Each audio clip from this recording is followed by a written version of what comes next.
2 meses despois do inicio da reforma do Malecón, o BNG denuncia que se están a cumprir os seus peores presaxos. O caos circulatorio e a falla de espazos para o estacionamento din están a xerar o malestar da cidadanía e dos hostaleiros da zona, que non foron informados do desenvolvemento das obras.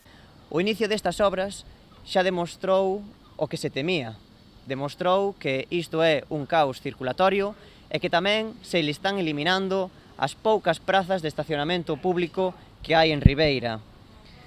O único causante deste caos e desta perda de prazas de estacionamento é o señor Ruiz Rivas e tamén o seu goberno do Partido Popular, que volta ás andadas.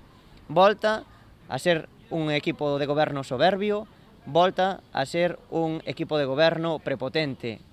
Ante esta falla de consenso, os nacionalistas piden que se paralice a reforma a espera de chegar a acordo con empresarios, veciños e grupos da oposición co fin de mellorar o proxecto. Entenden que antes de acometer as obras debería terse posto en marcha un plan de transporte público, así como habilitar aparcadoiros e vías alternativas para a circunvalación do casco. É unha obra que se comenzou a facer dunha maneira precipitada e comenzando a facer un pouco a casa polo tellado.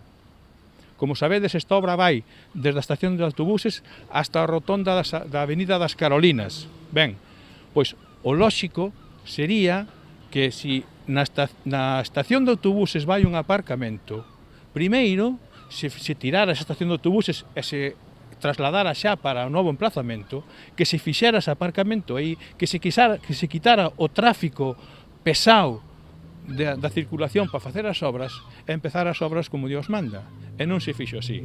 De tal xeito que, aínda que no proxecto vai a demolición da estación de autobuses, non vai a nova estación de autobuses. Por todas estas razóns, presentaron unha moción pola vía de urxencia para o seu debate no próximo pleno.